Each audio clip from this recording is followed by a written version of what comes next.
The rules are packed into 18 chapters arranged over 96 articles. They're the result of collaboration between the UN Commission for International Trade Law and the CMI. This effort of some 20 years culminated on the 11th of December 2008, when the rules were officially adopted by the General Assembly of the UN. The Rotterdam Rules are not a radical innovation. They're much more evolutionary than revolutionary. Everything that is in the Rotterdam Rules has been built on things that have gone before.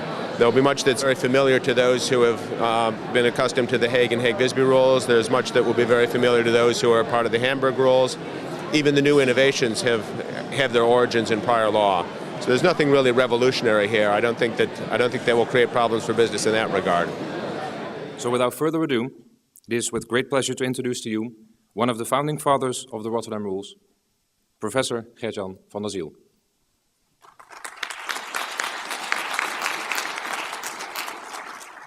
This colloquium is held under the auspices of UNCITRAL and CMI, and it is a great pleasure for us, and I hope for you all, meeting so many friends here, old and new, that have devoted so much of their time to the development of what is now known as Rotterdam Rules, or to the development of maritime law generally.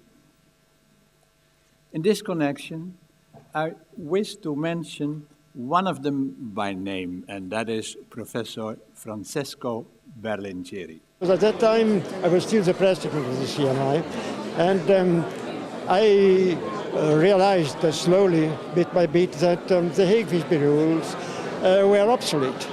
The world is using the Hague-Visby rules, which are fairly minor modifications to the Hague rules, which were adopted in 1924, modeled on the 1893 Harder Act, which was enacted to address problems of the mid-19th century.